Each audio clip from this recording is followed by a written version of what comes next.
तो इस फिल्म की शुरुआत में हम वॉलेट को देखते हैं जिसे उसका हस्बैंड बहुत बुरी तरह टॉर्चर कर रहा था।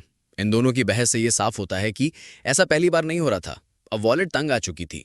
उसका हस्बैंड उस पर गन ताने खड़ा था, तो वॉलेट भी अपनी छुपाई हुई गन निकाल लेती है। उसने अपने हस्बैंड को शूट किया या नहीं ये नहीं दिखाया जाता, बस सीन कट हो जाता है। काफी सालों बाद हमें फिर से वॉलेट दिखती है जो अब पहले से बहुत स्ट्रांग लग रही थी। उसका हस्बैंड अब उसके साथ नहीं था। अपनी जॉब में वो उन लड़कियों को थेरेपी देती है जो अपने हस्बैंड के टॉर्चर का शिकार रही होती हैं। उसी घर में उसकी बहन और उसका बेटा भी रहते हैं। आज बहुत सालों बाद वो अपनी बहन के कहने पर किसी से मिलने के लिए रेडी होती है। हेनरी नाम का एक आदमी जिससे वॉलेट को मिलना था, उसे आज तक उसने कभी देखा नहीं था। वो एक 5 स्टार रेस्टोरेंट में जाती है जो हेनरी ने बताया था।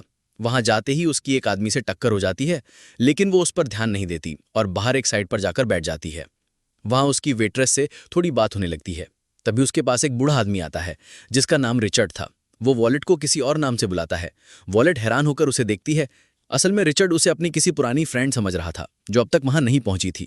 फिर वॉलेट और रिचर्ड आपस में बातें करने लगते हैं। थोड़ी देर में रिचर्ड की दोस्त भी आ जाती है और वो दोनों अपने टेबल पर चले जाते हैं।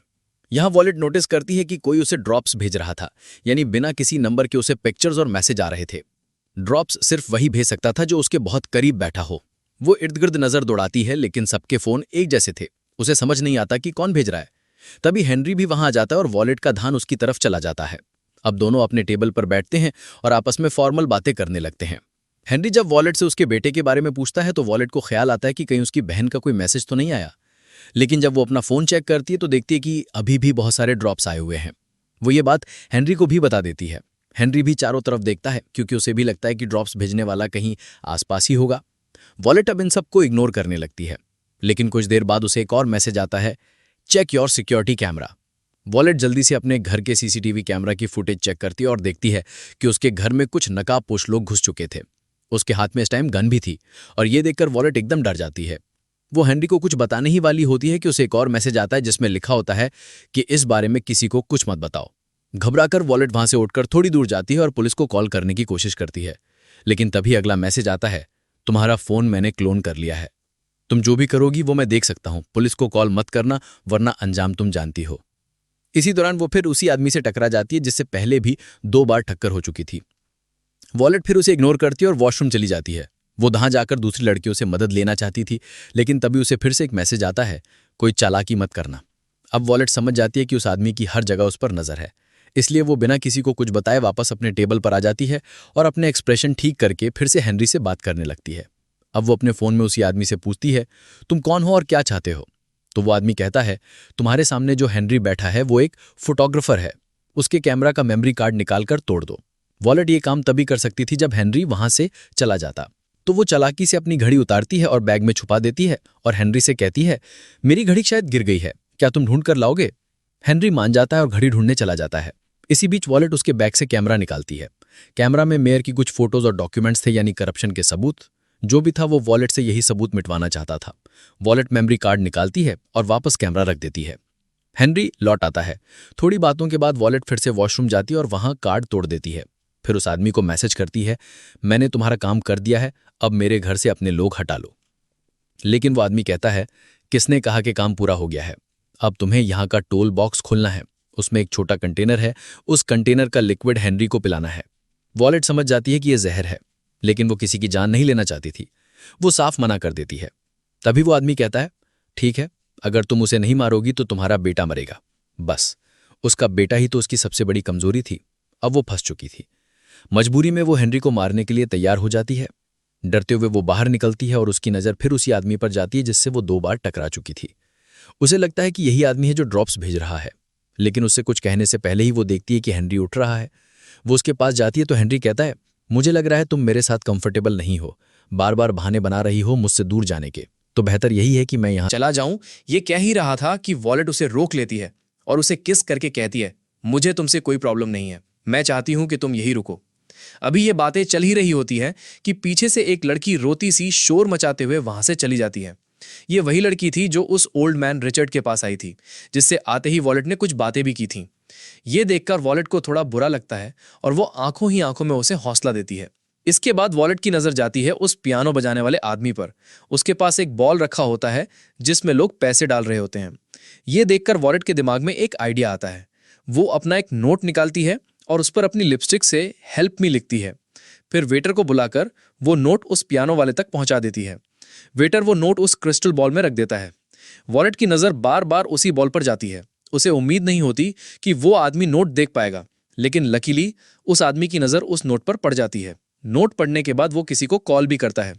वॉलेट को लगता है कि शायद उसने पुलिस को कॉल की है। इसी बीच वेटर उनका खाना लेकर आ जाता है। वॉलेट जब प्लेट खोलती है तो उसे उसी नोट का दूसरा हिस्सा दिखता है जिसमें फिर से उसे वार्निंग दी गई होती है। अब वॉलेट पीछे मुड़कर देखती है और उसे शक होता है कि शायद वही पियानो वाला आदमी उसे ब्लैकमेल कर रहा है। तभी वो देखती है कि एक आदमी जो शायद कोई ड्रिंक पी रहा था वहीं गिर जाता है। वॉलेट को लगता है कि जरूर ये उसी आदमी की चाल थी जो नहीं चाहता कि पुलिस यहाँ आए। अब वॉलेट को लगता है कि उससे बहुत बड़ी गलती हो गई। उसे उसी वक्त दोबारा मैसेज आता है, सिक्योरिटी कैमरा चेक करो। वॉलेट देखती है कि अब उस आदमी ने उसके बेटे और बहन को टॉर्चर करना शुरू कर दिया था। उसका छोटा बेटा तो अकेले एक कमरे में लॉक कर दिया गया था। फिर उसे अगला मैसेज आता है, अगर सब कुछ ठीक करना चाहती हो तो अपना काम पूरा करो। वॉलेट हेनरी से कहती है, मैं तुम्हारे लिए कुछ पीने के लिए लाती हूँ। वेट्रेस उसे ड्रिंक दे देती है और जैसे ही वो उसमें कुछ मिलाने वाली होती है उसे फिर से मैसेज आता है, ये काम अपनी टेबल पर ही करना है। अब वो ड्रिंक्स वापस अपनी टेबल पर ले जाती है और हेनरी से बातें करने लगती है। वो उससे पूछती है, आखिर तुमने मुझ में ऐसा क्या देखा जो मुझसे मिलने आ गए? हेनरी कहता है, मैं ज्यादा लोगों से मिलता नहीं, डेटिंग प्रोफाइल से तो बिल्कुल दूर रहता हूँ क्योंकि वहां लोग सच नहीं बताते, लेकिन तुम्हारी प्रोफाइल में सब कुछ सच्चा था, इसीलिए मैं आया। ये सुनकर वॉलेट को अच्छा लगता है कि हेनरी उसकी सच्चाई की वजह से आया था। अब वॉलेट अपना पास्ट भी बताती है। उसका हस्बैंड उसे बहुत टॉर्चर करता था, वो भी उसके बेटे के सामने। हर बार टॉर्चर करने के बाद माफी मांगता था और ऐसे एक्ट करता था जैसे सब कुछ ठीक हो गया हो। वॉलेट को भी लगता था शायद वो सच में बदल गया है, इसीलिए हर बार माफ कर देती थी घर बचाने के लिए, लेकिन असल में कुछ भी ठीक नहीं होता था। जब ये सब समझ आया तो उसने खुद को उस सब से अलग कर लिया। ये सब बताते हुए वॉलेट इमोशनल हो जाती है। हेनरी उसे हौसला देता है और कहता है, मैं तुम्हारे लिए कुछ चॉकलेट्स लाता हूँ। जैसे ही हेनरी वहां से उठता है, वॉलेट मौके का फायदा उठाकर उसके ड्रिंक में 2-3 कतरे जहर के मिला देती है। हेनरी लौटता है और जैसे ही वो ड्रिंक पीने वाला होता है, वॉलेट को समझ आ जाता है कि वो बहुत गलत कर रही है। वो बिना कुछ कहे ड्रिंक जानबूझकर हेनरी के ऊपर गिरा देती है, जिससे हेनरी वो ड्रिंक ना पी सके। अब हेनरी के कपड़े गंदे हो जाते हैं और वो वॉशरूम चला जाता है। तभी वॉलेट को दोबारा मैसेज आता है, तुम ज्यादा चालाक बनने की कोशिश कर रही हो। ये देखकर वॉलेट को बहुत गुस्सा आता है और वो समझ जाती है कि ये मैसेज उसी आदमी ने किया था जिससे वो 2 बार टकराई थी। वो उससे बात करने ही वाली होती है कि तभी उस आदमी की पार्टनर वहां आ जाती है। अब वो कंफ्यूज हो जाती है कि अगर वो किसी का वेट कर रहा था तो मैसेज भेजने वाला कौन है।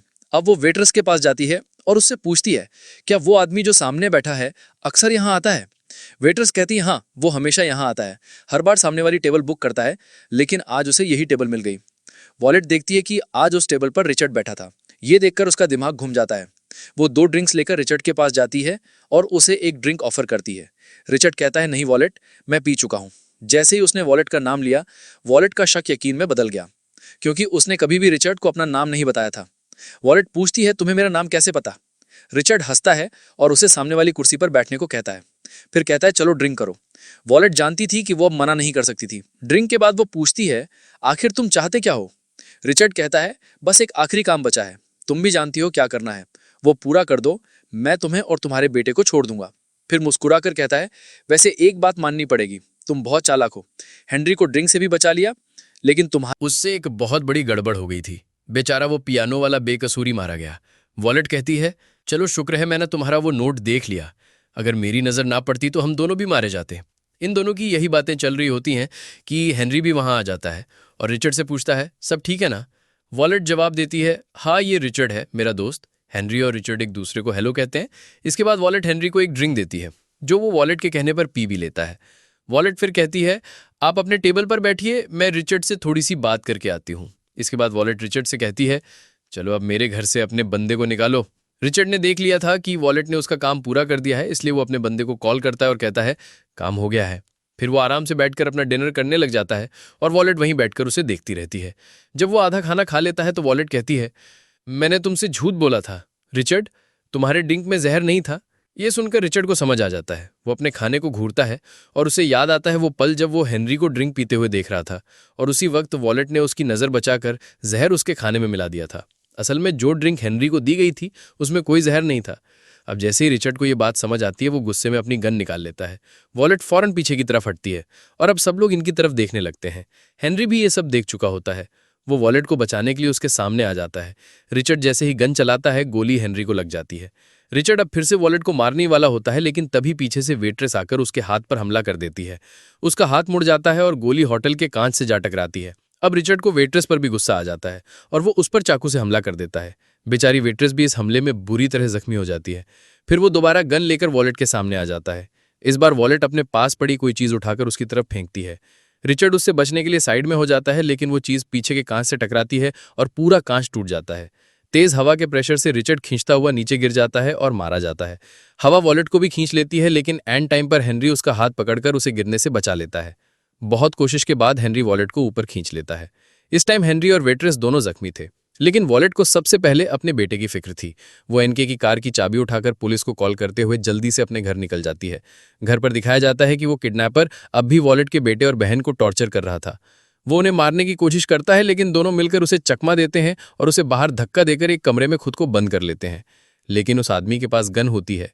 वो गन से लॉक पर गोली मारता है और अंदर आ जाता है। अंदर आते ही वो वॉलेट की बहन को शूट कर देता है। अब वो वॉलेट के बेटे को भी मारने ही वाला होता है कि तभी बाहर से कुछ खड़कने की आवाज आती है। असल में वॉलेट घर में घुस चुकी थी। उसने अंदर आते ही चाकू उठा लिया था। जैसे ही वो किडनैपर उसके सामने आता है, वो जाकर उसके कंधे में चाकू मार देती है और उस पर हमला करती है। गुस्से में वो आदमी वॉलेट को उठाकर दूर फेंक देता है। अब वॉलेट उसके सामने कमजोर पड़ जाती है। वो आदमी उसे मारने ही वाला होता है, लेकिन तभी वॉलेट का बेटा अपनी रिमोट कार से उसके पास गन भिजवा देता है। वॉलेट जल्दी से गन उठाकर उस आदमी को शूट कर देती है और अपनी जान बचा लेती है। फाइनली वॉलेट ने अपने बेटे को इस खतरे से बचा लिया था। कुछ टाइम के बाद का सीन दिखाया जाता है। वॉलेट हॉस्पिटल में हेनरी के लिए खाना लेकर जाती है। उसकी बहन भी बच गई थी, क्योंकि गोली सिर्फ उसकी बाजू को छूकर निकली थी। हेनरी भी अब ठीक हो रहा था। वॉलेट ने फैसला कर लिया था कि अब वो हेनरी के साथ एक फैमिली बनाएगी। अब सब लोग खुश थे और बस यही दिखाते हुए ये मूवी खत्म हो जाती।